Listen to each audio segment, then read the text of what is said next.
So, brilliant. Welcome today, guys, to David Rahman, who's here to talk about his latest book. And also, I just want to dig in a little bit and find out a little bit about what makes him tick, because we met a couple of years ago now, David, and, you know, you really had a fantastic effect on me when I met you, because I just found your personality very endearing and calming. You know, the way that you look at the world is very unique. And so I hope is today, if we can have a chat, is I'd like to sort of share that unique way in which you deal with the world with the people that are listening and watching us. So welcome, and it'd be great actually just to kick off, to just give a little bit about yourself and your background, just to give the audience a little overview of who David really is. Thank you, Grant. Thank you for those kind words, and it's been a pleasure as well meeting you and working with the Blam crew, and you know what effect you're having on this world in terms of people's livelihoods, their businesses, everywhere around this world. So it's a big impact, and I guess that's what we're here for, really, to help change this world. And I work as a mind coach and a speaker, and I've got a new book out. I'm a new author, but I think it's exciting because it's just helping people help themselves, and I think that's what I'm here for. I've discovered my purpose a number of years ago through trial and error. We all discover our purpose. I used to be an optician years ago. My first degree was biochemistry. So what I try and do is help people overcome those stumbling blocks, which might be emotional, or such as a fear of failure, fear of disappointment, fear of being judged. And these blocks block us in anything like a relationship or our business, or when we want to generate ideas. If there's a block in the way, it stops us from thinking freely. And at the same time as well, if we're, say, somebody watching this is in business and they want to pick up the phone to call leads or prospects, sometimes you put it off, you procrastinate. And that's always due to a block, something with an emotion we're trying to avoid. So yeah, I've been obsessed with mindset since I was 10, 11 years old. Even looking back, I knew, it was 10, 11 years old. I was always interested in what made people think the way they do and what makes people tick. So yeah, it's now come to the point where, helping people is the best feeling in the world. It is the best feeling in the world. So yeah, that's where we are today. It's interesting you say that, because I've just read the first few chapters of your book, Let It Go, which is awesome, by the way, and I've got it ordered on Amazon at this period. At the point which we're recording this, it's just been released. So for those of you that are interested, it'll be available on Amazon as they watch this video, or in Waterstones or whatever. It's called Let It Go. And what is really interesting about the book, and the thing that I don't know whether it's obviously not just me, but the thing that I really get about your analogy is the way that you liken us to a computer. Do you want to just explain that a little bit deeper, because I really like it. I just get it when you explain it that way. I mean, if you think about a computer, when you buy a brand new computer, it's got an operating system built into it. Usually, if it's a PC, it's Windows, and if it's a Mac, it's the Mac operating software. And when we get it, it's beautiful. It works easily. It talks to the printer and the internet, and then somewhere along the line, because of human error, we open up an email or we introduce something into the computer, and that's called the virus, and that slows the computer down, affects its performance, and then we get pop-ups and things don't work, and we're blaming the computer when really something has come from outside and affected the computer central processing unit, that brain within that computer. And as human beings, we're born out of love, and this baby is just observing the world, and it gets information from the world, and that information is stored in what I term the blueprint, which is that part of our mind which stores information and processes it, and we start to populate our software with our values, our beliefs, our memories, our fears, and all this forms what I call the blueprint. And this blueprint then produces, if you imagine the blueprint producing a thought, which creates a feeling or emotion, and then that creates an action. So in computer terms, we have lots of little blocks or viruses going on in our blueprint, which once you let go of, we can start thinking differently, and you can then see a change in your life.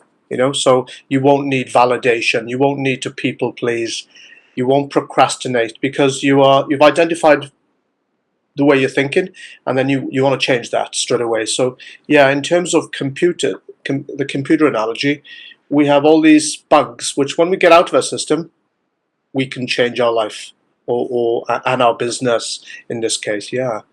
I do like that, because there's quite a lot in the book in terms of the way that you look at things, are very sort of psychological. You're looking at the psychology of the way, what makes us tick, and quite often that can be quite sort of intimidating for us when we're trying to analyze it. It's especially when you start, a lot of books will go down the whole sort of Freud analysis or whatever. I think particularly if we're dealing, we're trying to help entrepreneurs, which is obviously the world I work in. Giving people these metaphors that they can get their head around, and there's loads of them in the book. There's lots of little stories that just simplify it for somebody like me, yes. so that I get it. And is that intentional? Yes. It's the way I talk anyway, to be honest, Grant. If anybody has ever come to a workshop of mine or seen me speak live, I talk in analogies naturally. And I first discovered that when I was an optician, when people used to come in for eye tests, and occasionally somebody would have what's called a cataract. And cataract, people used to think a cataract is like a skin forming of the eye and they can't see. But what it is, the way I described it was, imagine your car windscreen has suddenly frosted over, and it's frosted over. So what they do is they take the windscreen out and put a nice clean windscreen in, and that's what they do with the eye. The eye's got a lens. And then so many people were saying to me, especially the seniors, were saying, "Oh, I've never had it described that way." So that's what they do. I said, "Yeah, they take the old windscreen out and put a new one in." And I think we as human beings, we talk in pictures, because if you can explain it in pictures, in picture form, somebody can visualize it in an analogy. They can learn something quicker, far quicker. That's true. So yeah, it's just that. The answer to the question is yes. Yeah, I like it. There's a few like that. So the other thing, forgive me, I've got quite a few questions about your book because it's still fresh in my mind, from reading it over the last couple of days. And as I'm reading it, I'm thinking about the things that I perhaps need to let go of, and by doing some of the exercises, it's identifying, where are the blocks in my software that I need to identify. And then also it got me thinking about the people that are in my world that, may also have sort of blocks that they need unblocking. And the one thing that struck me that I really wanted to ask you was, how do you, or is there a way of showing somebody that they've got blocks without, because sometimes people have got blocks, they don't realize it, and it's like you could buy them the book and go, there you go. But some people don't realize they need help. How do you deal with that? You're quite right. I mean, the first third of the book is an awareness section, which is, this is how your mind works. Now, have a look at these questions, have a look at these exercises, do them, and you'll find out if you've got blocks, you know? So it literally shows you. So, for example, have a look at your life, or you could do this exercise, which is actually in the book, where you write down exactly what you would love to do with your life, what goals you'd love to achieve, where would you like to go, and spend about half a day just writing down, taking your time. Write down, I want to learn to ski, I want to zip wire through the Mexican jungle, I want to have my business having 10,000 subscribers and all that. Just write it down. I want to have this house. So download literally onto a bit of paper what you would love to do in your life. I want to meet the woman of my dreams or the guy of my dreams, and write down what you want to do, and then leave it. So you've taken it out of your head and you've been honest with yourself. No bullshitting, just write down what you would love to achieve in life. What are your dreams and goals? It doesn't matter how you're going to get them, just write them down.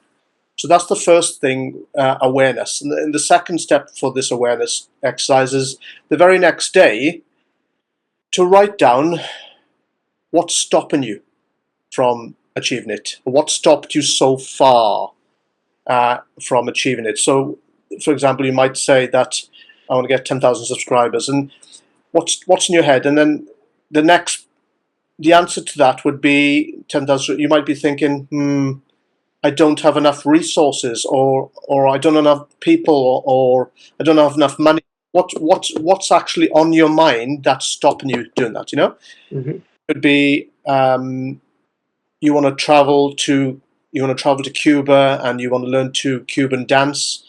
You put down, I don't have enough money. How did you know that? How did you know that's what I wanted? Yeah, exactly. I know. I've got cameras in your house, Grant. So, so you find out, you discover you call them reasons or excuse as to why you're not doing it, and in there you'll find out what's called, psychologists call it, limiting beliefs, which is beliefs you think are true,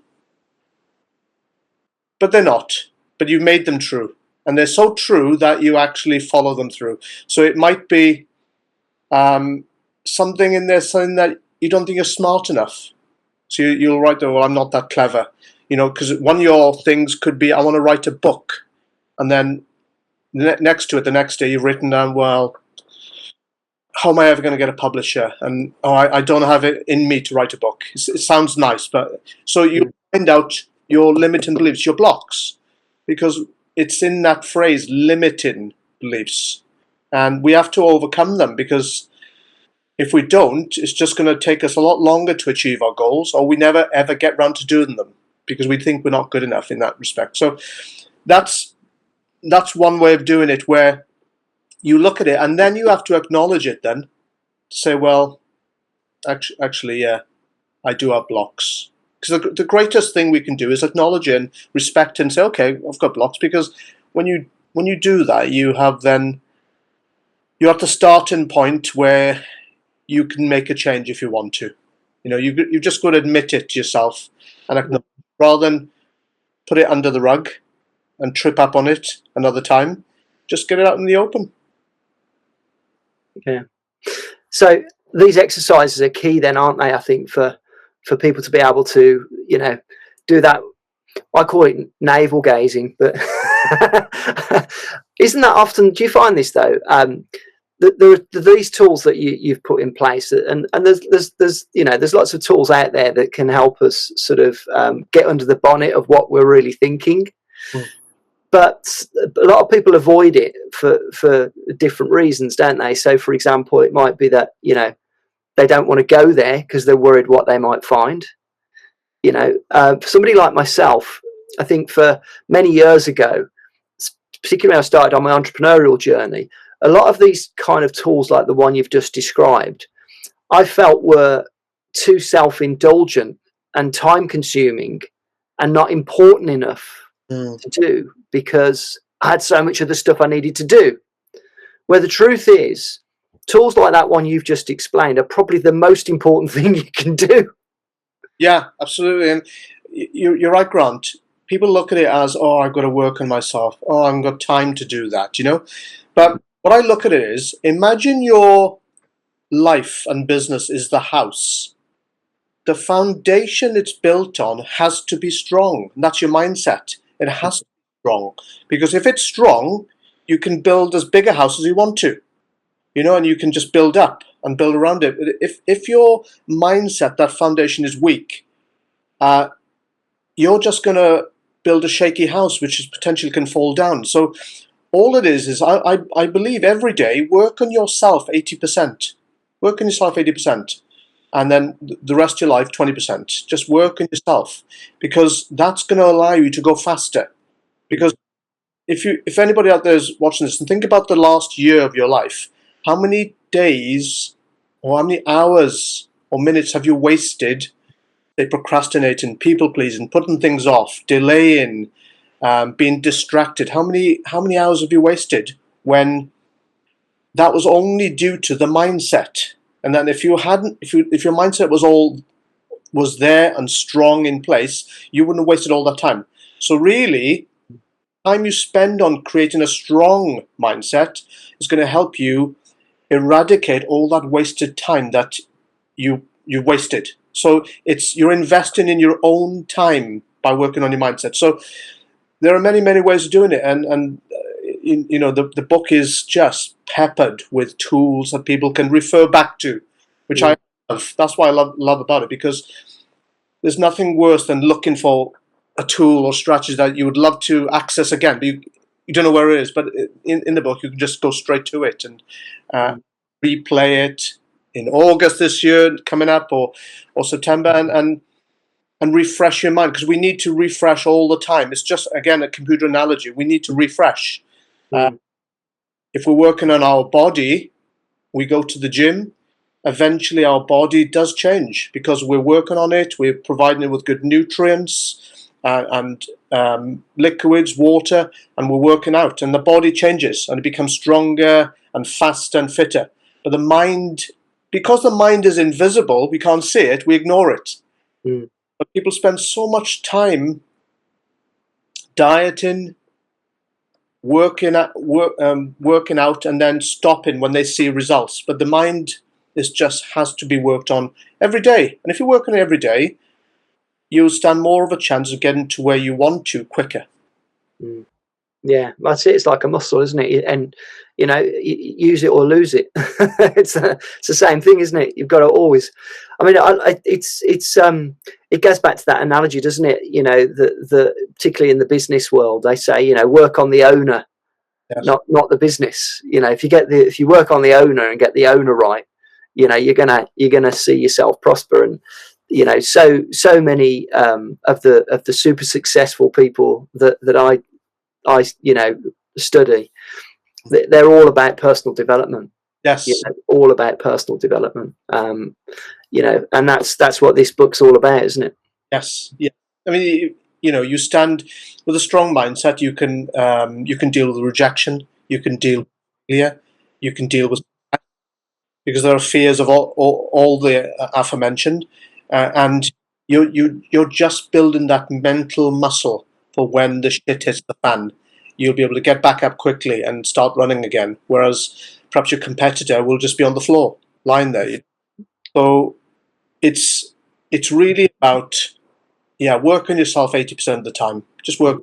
That work could be going and having a bath, me time, just relaxing. That's just That's self-care, you know. Work could be, okay, drink a bit more water. Work could be read a good book, which makes you feel empowered. So it doesn't have to be. It's not boring work. It's something that you're just continuously working on.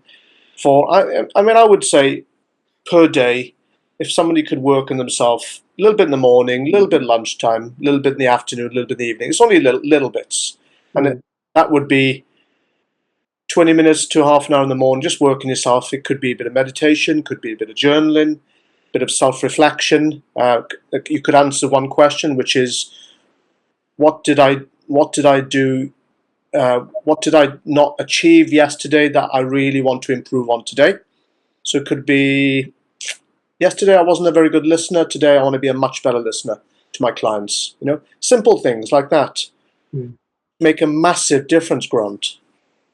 No, I totally agree, and it's something that in our business that I find myself repeating myself a lot in this respect, because I know that when entrepreneurs are busy, they can find working on themselves to be they're telling themselves it's not as important as serving that client, or doing their accounts or whatever it might be. And you can always find things to do in a business, and that's one of the big things I'm an advocate for, is a morning routine, and making sure that there are things that you do every morning that in a routine that are working on yourself.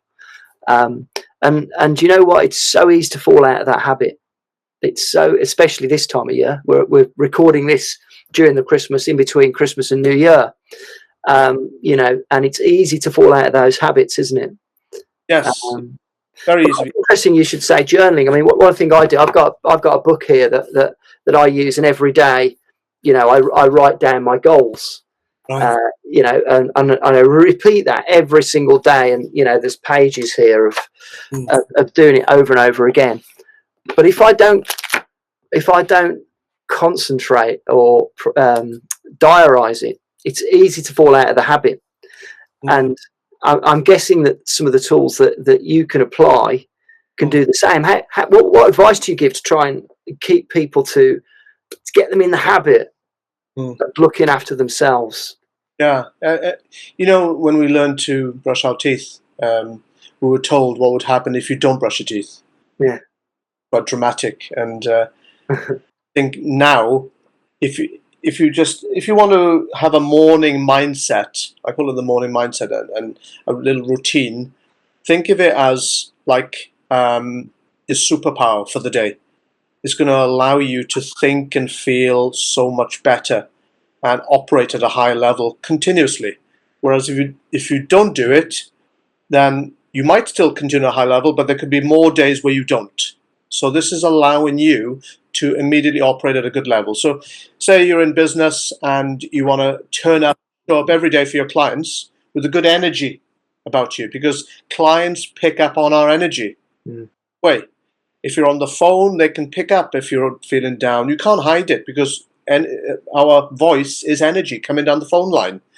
And when you see a client on Zoom, again, they can feel our energy. So what I would think is, do 2 or 3 things in the first hour of the morning that you can do. 2 or 3 things. Simple. Make it simple. Don't make it hard on yourself. If you're not a writer, because some people are not writers, that's fine. Just answer maybe a question first thing in the morning, and the question could be, what am I grateful for? What could I be grateful for? Spend a few minutes thinking about that, and that immediately switches you from a negative mindset into a positive, which is, I'm grateful for my sleep. I'm grateful for running water. I'm grateful for the fact that I woke up and I'm pretty healthy and I'm mobile, whereas plenty of people on this planet who aren't. I'm grateful for the fact that I'm free. There's plenty of people on the planet aren't free. So we could work out, an attitude of gratitude first thing in the morning, which is what I do personally. And it just immediately, it's a high energy routine, and it makes you feel back in the moment. I'm not thinking about next week or the rest of today or last night. I'm right here. So that's one thing you can do straight away, and it doesn't involve writing. Some people like to pick up a pen and then start writing the gratitude. That's fine. Whatever makes you feel good.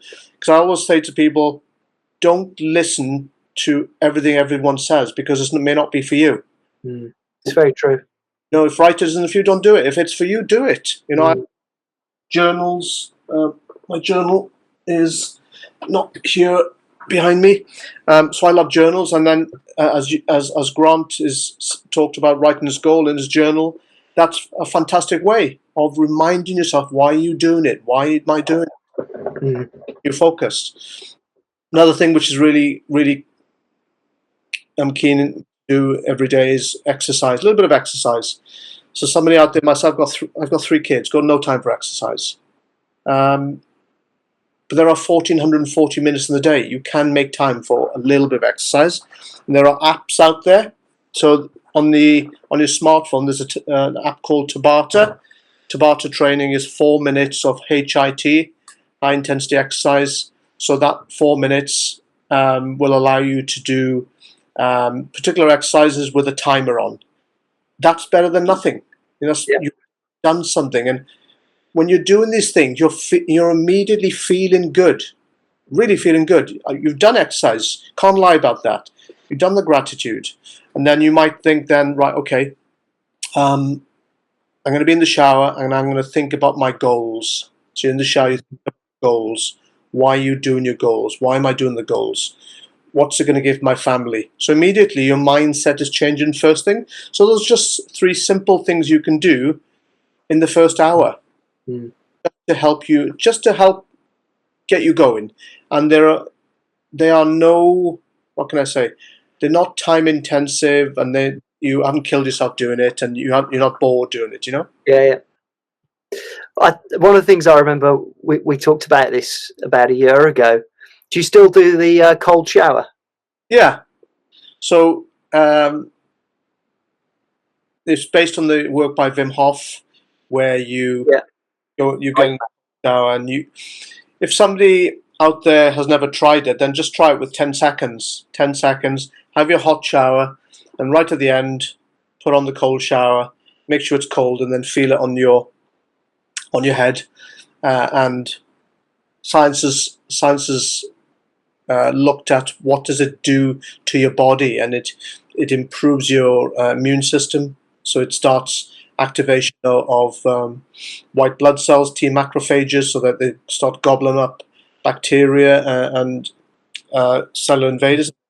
It sets your temperature control, your thermostat control, and you feel good. You feel really good. So it's been proven on many levels to help you combat foreign bodies, improve your immune system. You feel good. It helps your digestion. It helps your energy systems in your body. It's something that you can start with 10 seconds and work it up over time. Yeah, honestly, I've just started doing it again. I did it for a while, and it was one of those things where it was actually during lockdown when I used to do it at the gym. So the gym have got an ice cold shower, so I'd have a workout, steam room, ice cold shower, and I stopped doing it during lockdown. And it was one of those habits. It's partly why I asked the previous question, that I didn't notice I'd stopped doing. And do you know when that happens, when you know that you're doing something that is good for you, you stop doing it, and you didn't notice that you stopped doing it. That's what happened with me in cold showers, because I thought I'd formed the habit. Yes. And then a change of circumstances changed it. And then I was on the phone the other day to a guy who's a super successful guy, and he's crazy about his cold showers. He always says you've got to have a cold shower every single morning. And I said, do you know what? I've just realised I've stopped doing it. Well, and you don't notice sometimes. No, you don't notice. Things creep out. Yeah. So I'm back on that again now, and I think, I just feel awesome. It's scary. Oh God, I don't fancy this. It's going to go to cold, and you get under it, and I try and do 30 seconds. You do 30 seconds, and then you come out, and you just feel awesome.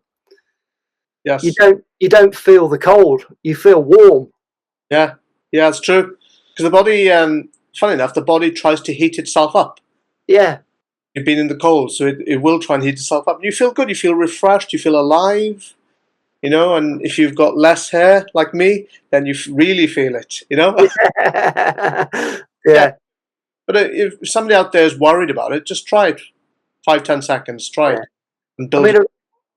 With a lot of these things, I when I'm talking to people about it, and I think to myself, a bit like the journaling, writing down the goals. These things aren't difficult to do. Having a cold shower, it's a bit unpleasant at first, or the thought of it is, but it's not a difficult thing to do. It takes no more time than your daily routine anyway. And if these things can have a significant impact on our lives, which both journaling and cold showers can, why wouldn't you? Yes. Why wouldn't you? And we're talking about commitment then.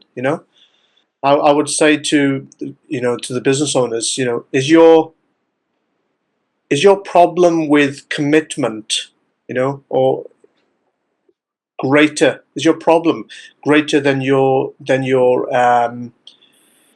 need for success? Which is more important? Which is your the problem with having to get committed, or do you want success? What do you want more? Do you want success, or do you want to avoid commitment? And I always say that the more you avoid commitment, the less you are committed to your success. It's a case of doing whatever it takes, and just do it every day. Do it every day. Or don't even think about it. Just do it every day. Yeah. Do it next year and see what happens. Yeah. No, I agree for that.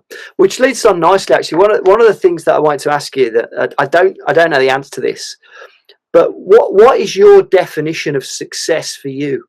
Yeah, yeah. Good question.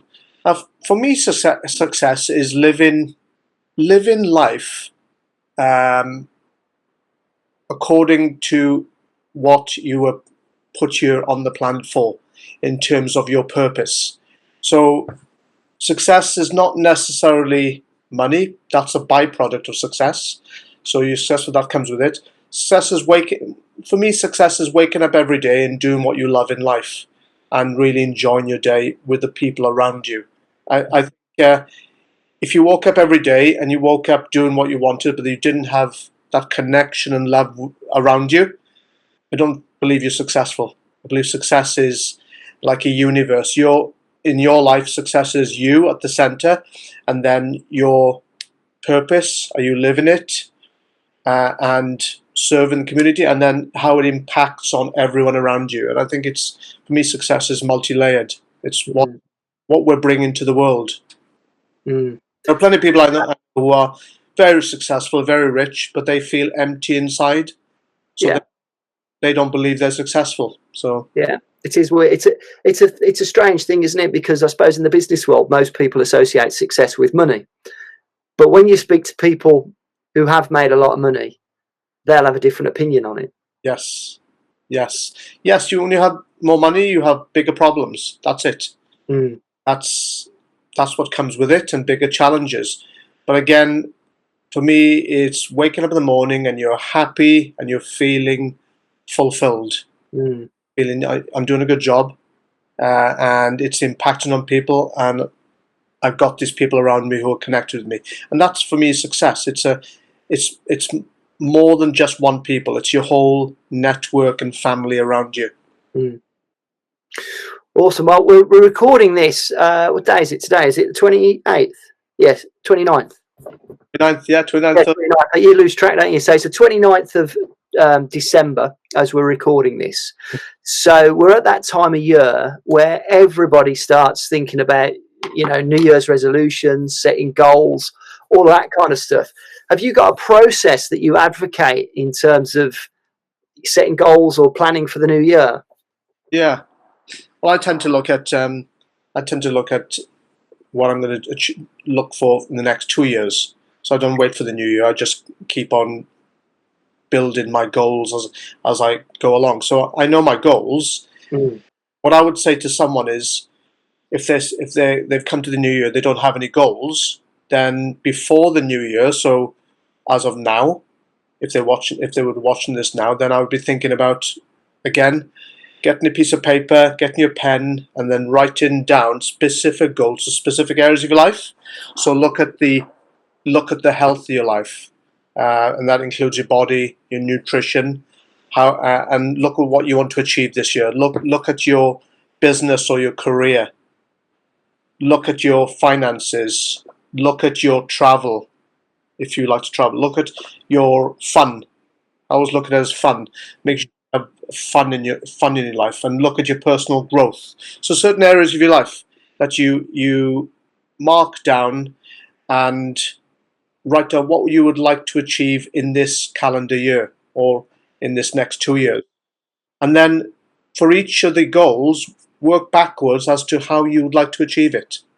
So if you want to learn the piano, then write down piano by December 2021, I'd like to have achieved a certain level, then work backwards and how you're going to achieve that. So it would be buying a piano, getting a piano teacher, which would be very difficult these days at the moment. And Yeah, they're doing it all online. yeah, online. So just to give yourself little, so break it down into mini goals.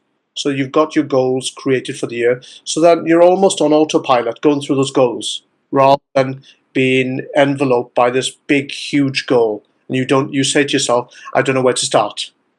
Instead of doing that, work backwards.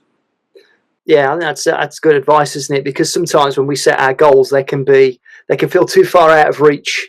Yeah. You know, especially if we go, you know, the way I've always done it is I've got my kind of big vision, my big audacious goals, and then annual goals. Very much like you, I break them down into health, wealth, you know, giving, fun, you know, a business, and do it so that we've got all these different strategies, and then you can break them down. And I think for any entrepreneur, that has to be the way to go. You set the destination, and then you see where you are now, and you see what the steps are, and then just work on that first step. Working on that first step is absolutely key. Never, as they say, never leave a sight of a goal without doing something that contributes to it. So you want to keep that momentum going every single day. Yeah. Awesome. Good. Well, I'm sure 2021 is going to be an awesome year for you, mate, with this book coming out, which is going to be brilliant. Let It Go, available on Amazon and all good booksellers. Is that what they say? Yeah, definitely. It's available on Amazon, and you can get it on. I think there's a new initiative worldwide called bookshop.org, which Okay. is cool because it allows a small percentage of the sales to go to independent bookshops as well. So I just heard about that. I love that idea. So yeah, we've got Amazon on all the other websites. But yeah, I've heard about this bookshop.org. It's in UK, America, all around the world, where you can order books, and proceeds do go towards maintaining independent bookshops, which I think is really important, really. I think that's awesome, yeah, because there's nothing, you know, nicer than on a Saturday afternoon going into a bookshop and just, you know, having a little browse. You know, if we ever lose that, it will be a sad day. So that's a good initiative, isn't it? Yes, definitely. Awesome. Well, it's been an absolute pleasure, David. Really appreciate your time today, mate. I know you're a busy man. Appreciate you taking a break over Christmas. Yeah, and look forward to having my delivery come through soon. And yeah, Happy New Year, mate. And I'll speak to you very soon. And you, mate. Cheers, buddy.